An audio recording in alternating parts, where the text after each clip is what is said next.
Hello guys, welcome back. आज की video में बात करने वाला हूँ आपसे बिग बुल टोकन के रिलेटेड। कई सारी लगातार उसकी बड़ी अपडेट्स आ रही हैं जिससे कि उसका प्राइस कंटिन्यूसली बढ़ता रहे और उसका प्राइस एक अच्छे रेंज पे जो है लॉन्च होकर स्टेबल हो सके, जिससे सारे जो होल्डर्स हैं इस टोकन के वो प्रॉफिट में रहें। तो मैं इस वीडियो में बताने वाला आपको इसकी बर्निंग से रिलेटेड और इसके जो बर्निंग का प्लान हो रहा है, ये बर्निंग लगातार किए क्यों जा रहे हैं और इससे क्या इम्पैक्ट होने वाला है। खास करके यहाँ पर दो चीज़ें हैं यहाँ पे जिसकी वजह से बर्निंग कर रहे हैं।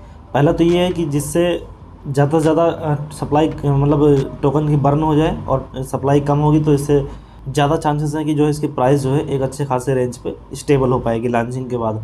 और दूसरा तो सबसे बड़ा रीज़न है, आपको पता होगा इनके वाइट पेपर में ही लिखा हुआ था कि जितने टोकन ये आईसीओ में सेल कर पाएंगे वो सेल कर देंगे, उसके बाद आईओ करेंगे और उसके बाद भी जो टोकन सेलिंग नहीं होंगे उनको बर्न कर देंगे।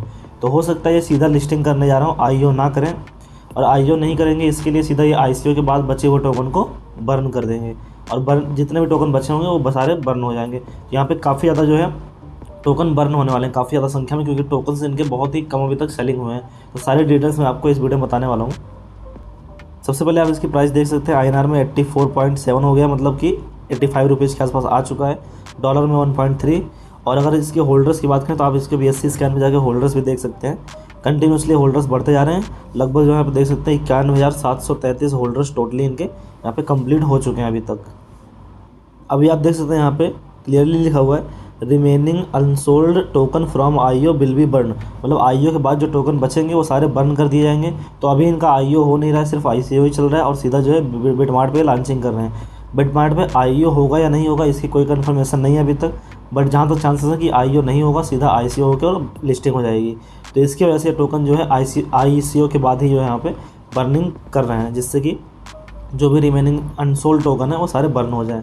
और यहाँ पर आप देख सकते हैं कि जो टोकन का अभी तक सेलिंग हुई है वो आप यहाँ पे अंदाज़ा लगा सकते हैं, क्योंकि अभी इनका जो रेट चल रहा है वो $1 से लेकर $2 के बीच में चल रहा है। अभी आपको मैंने दिखाया 85 रुपीज़ चल रहा है। तो इसका मतलब कि इनकी जो टोकन सेलिंग हुई है वो 100 मिलियन से लेकर 200 मिलियन के बीच में ही हुई है अभी तक। तो इसका मतलब यही हुआ कि अभी इनके टोकन जो टोटल यहाँ पे सेल होने वाले थे वो थे 90 करोड़, मतलब कि 900 मिलियन। लेकिन यहाँ पे सिर्फ सेलिंग हुई है 10 से 20 करोड़ के बीच में ही टोकन इसके सेल हुए हैं। इससे यहाँ पे अंदाज़ा लगाया जा सकता है कि 90 करोड़ टोकन में से सिर्फ 20 करोड़ टोकन अगर सेल भी हो जाते हैं इनके, तो भी यहाँ पे 70 करोड़ टोकन जो है वो बर्न कर दिए जाएंगे, जो कि अप्रॉक्सीमेट जहाँ पे देखा जाए तो 80% से भी ज़्यादा होता है कि यहाँ पे टोकन जो है सीधा बर्न कर दिए जा रहे हैं। तो सीधा सी बात है, यहाँ पे सप्लाई बहुत ज़्यादा कम हो जाएगी और अगर सप्लाई कम होगी तो ऑब्वियस सी बात है इसकी प्राइस जो है अच्छे खासे रेंज पे स्टेबल हो पाएगी। आगे भी चल के बढ़ेगी प्राइस और लॉन्चिंग के बाद भी यहाँ पे डंपिंग के चांसेस बहुत कम हो जाते हैं अगर यहाँ पे टोकन की सप्लाई काफ़ी कम रहती है। तो बाकी आप देख सकते हैं कि यहाँ पे लिस्टिंग की भी बात जो यहाँ पे की जा रही है, वहाँ पे देख सकते हैं अदर अपकमिंग एक्सचेंजेस जो हैं, काफ़ी सारे बड़े बड़े एक्सचेंज भी हैं इसमें, जिसमें से अभी बिटमार्ट पे ही लॉन्चिंग हो रही है इनकी। ऑलरेडी ये ला टोकन डेक्सट्रेड, कॉइन मार्केट कैप, CoinGecko यहाँ पे जो है लिस्ट हो चुके हैं। नेक्स्ट इनका जो है बिटमार्ट पे लिस्टिंग होने जा रही है और उसके बाद फिर यहाँ पे और भी जो यहाँ पे एक्सचेंजेस मेंशन किए गए हैं इस पर भी 1 बाय 1 लिस्टिंग होती जाएगी। ये हो सकता है लॉन्चिंग से पहले भी लिस्टिंग करें, हो सकता है लॉन्चिंग के बाद भी लिस्टिंग करें। बट यहाँ पे आप देख सकते हैं आज 2 तारीख हो गई है और सिर्फ यहाँ पे 22 दिन और बचे हैं, 24 दिन जब इनकी जो है लिस्टिंग होने वाली है बिटमार्ट के ऊपर। तो उससे पहले भी और भी एक्सचेंजेस पे लॉन्च हो सकता है ये, और हो सकता है उसके बाद भी जो है ये आने वाले एक्सचेंजेस पे लॉन्च होता रहे। और यहाँ पे एक चीज़ मेंशन नहीं है अभी जो है ला टोकन पे, सॉरी इंडोएक्स एक्सचेंज पे भी इनका लिस्टिंग हुआ था, उसका यहाँ पे मेंशन नहीं किया गया, बट इंडोएक्स एक्सचेंज पे भी ये टोकन जो है लिस्ट हो चुका है। अभी आप देख सकते हैं 2 दिन पहले यहाँ पे इनका जो है अनाउंसमेंट हुआ था, जहाँ पे ये सेकंड फेज़ की बर्निंग जो है कर दिए थे। टोकन बर्न हो गया था 30 अगस्त को ही और 20 करोड़ टोकन जो है बर्न किए थे, मतलब 20-20 करोड़ टोकन करके ये बर्न करते जा रहे हैं। लास्ट बर्निंग की अगर बात करें तो आप यहाँ पे स्क्रॉल डाउन करके देख सकते हैं, लगभग ये हुआ था 23 अगस्त को और उसके जस्ट एक हफ्ते बाद यहाँ पे 30 अगस्त को दोबारा से जो है इनके टोकन की बर्निंग होगी। मतलब कि आप देख सकते हैं एक वीक पे जो है इनकी बर्निंग होती जा रही है। तो अब आप यहाँ पर नेक्स्ट जो बर्निंग का अंदाज़ा लगा सकते हैं वो हो सकता है कि यहाँ पे 7 सितंबर को जो है यहाँ पे या फिर 6 सितंबर को जो है बर्निंग करते हैं 20 करोड़ टोकन की। और अभी टोटल जो सप्लाई इनकी बची हुई है 200 करोड़ टोकन इनके टोटल सप्लाई थी, जिसमें से 20-20 करोड़ टोकन होके 40 करोड़ बर्न हो चुके हैं। अब इनकी 160 करोड़ टोकन जो है टोटली बचे हुए हैं, उसमें से भी अभी और लगातार जो है बर्निंग होती जाएगी जब तक इनकी लिस्टिंग भी हो रही है और लिस्टिंग के बाद भी। अब अगर इनकी बात की जाए टोकन की सेलिंग की, तो बहुत सारे लोग को क्वेश्चन यही बार बार है कि सेलिंग कब करेंगे तो मैं आपको क्लियरली बोल रहा हूँ सेलिंग 26 सितंबर के बाद ही होगी, जैसे इनका बिटमार्ट पे लॉन्च हो जाएगा टोकन। आप सेलिंग कर पाएंगे बाकी एक्सचेंजेस पे भी जहाँ जहाँ ये लिस्टेड है, क्योंकि जब एक साथ यहाँ पे लॉन्चिंग होगी तो एक साथ हर जगह से ट्रेडिंग भी जो है स्टार्ट कर दी जाएगी। फिर डिपॉजिट और विड्रॉल भी स्टार्ट कर दिया जाएगा, जिससे आप अपने टोकन को डिपॉजिट भी कर सकते हैं एक्सचेंजेस के ऊपर और वहाँ पर सेलिंग भी कर सकते हैं।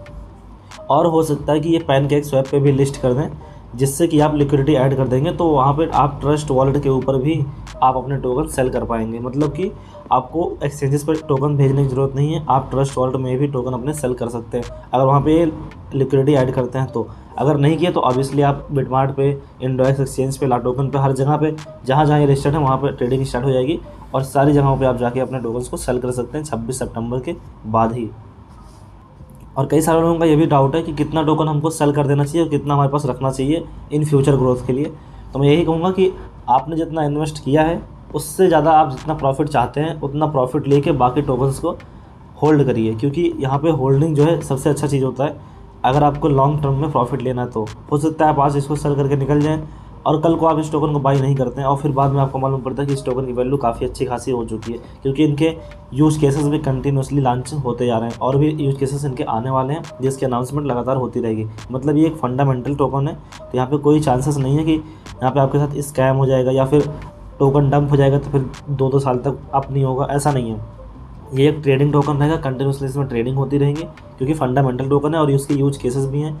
NFT भी अपना लॉन्च करने वाले हैं कुछ टाइम के अंदर ही, जहाँ पे ये बिग बुल टोकन को ही यूज़ करेंगे, क्योंकि इनका बिग बुल टोकन जो है इनका नेटिव टोकन है ये, तो इसको यूज़ करेंगे वो वहाँ पे फीस के लिए भी। तो यहाँ पे काफ़ी ज़्यादा यूज़ केस डेवलप किए जाएंगे जिससे कि आप कंटिन्यूसली इसके प्राइस में इंक्रीज देखते रहेंगे। तो इसलिए आप अपने टोकन्स को कुछ हद तक होल्ड करिए, बाकी आप जितना इन्वेस्ट किए उससे थोड़ा सा प्रॉफिट भी लेके आप अपने टोकन्स को सेल कर सकते हैं। बाकी आपकी मर्ज़ी, आपके पैसे हैं, आपके इन्वेस्टमेंट है, जितना चाहे आप होल्ड करिए, जितना चाहे आप सेल करिए।